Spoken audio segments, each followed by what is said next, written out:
So here's your guys' homework help video for addition rule with probability worksheet. So let's take a look.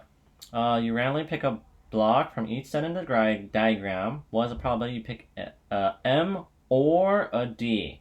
So you guys have to use the probability of A or B. To calculate that, you guys have to use this formula. Probability of A plus the probability of B minus the probability of, oopsies, probability of A and B. So the probability of A, you guys, is 1 out of 5, because in this diagram, you guys, there's only one M out of the 5 blocks total. So that's 1 out of 5 chance. Now the probability of picking a D out from the second set, you guys, is 2 out of 5. 2 out of 5 in order to pick out D. And then minus the probability of A and B, you guys, is 1/5 times 2/5. Now when we calculate this, you guys, we have 1/5 plus 2/5 minus 2 times 1 is 2, 5 times 5 is 25. So we have to get these to be combined, common denominator. All three of these denominators, you guys, could be a 5, or 25. So I'm going to multiply top and bottom for both of these, you guys, by 5. And we're going to get 5 over 25 plus 10 over 25 minus 2 over 25. Now if you guys simplify that, 5 plus 10 is 15, right? Minus 2 is 13. Keep the same common denominator for 13 over 25. So that's what you guys should have gotten for the probability of picking out an M or a D. Now, let's take a look at number 2. Okay, number 2, the sides of a 6-sided number cube are labeled from 1 to 6. You roll up the cube 2 times, basically you guys a dice. What is the probability that will be a 2 for the first roll or second roll? So, again, I'm going to drag this, you guys, because this is the probability for our OR statement. So the probability of the first event, you guys, the first event is if you roll a 2 for the first roll. So what's that probability? Well, on the number dice, you guys, there's 1, 2, 3, 4, 5, 6.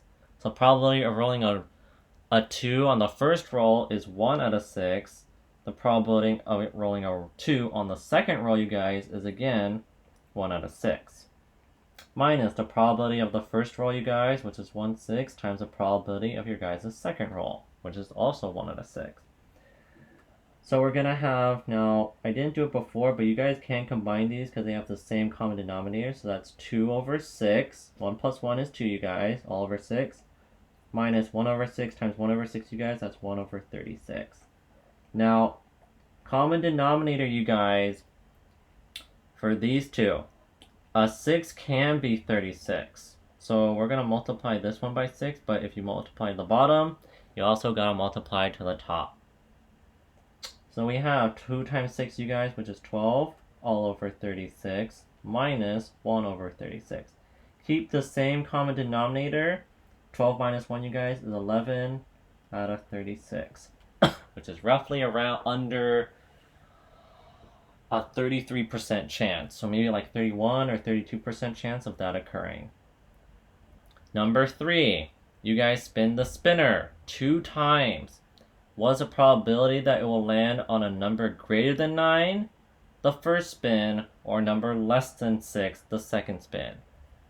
So again, let's drag our probability, because we need this, you guys.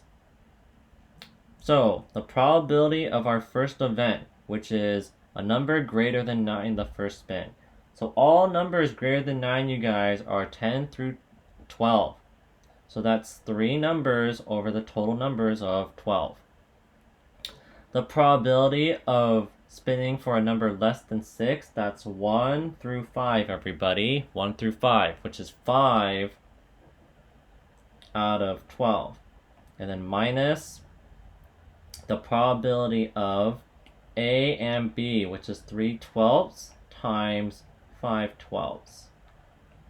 So these are the same common denominator. So you guys, we have 3 plus 5, which is 8 over 12 minus 3 times 5, you guys, is 15, all over 144.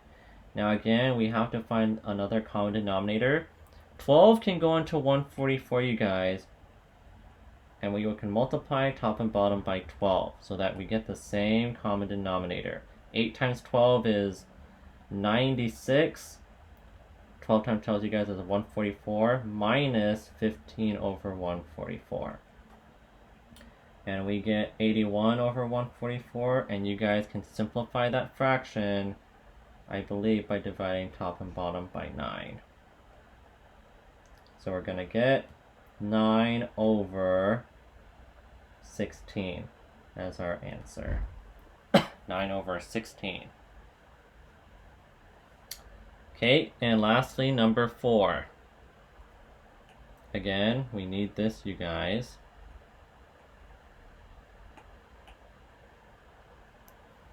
So, you randomly select a shape from the diagram.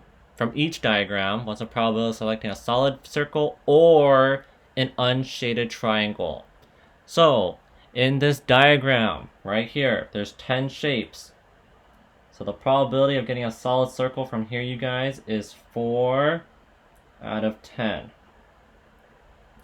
Now, the probability of our B event, you guys, is an unshaded triangle. So there's a total of 8 in here, you guys. So an unshaded triangle, that's 3 out of 8.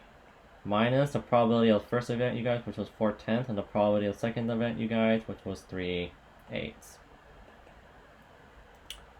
So, 4/10 plus, I'm going to keep some room because we have to find a common denominator later, 3/8 minus 4/10 times 3/8, you guys. 4 times 3 is 12. 8/10 times 8 is 80. So we gotta figure out the common denominator between all three of these fractions, you guys, and it is going to be 80. So we have to figure out how many times does 10, what times 10 will give us 80, and what times 8 will give us 80.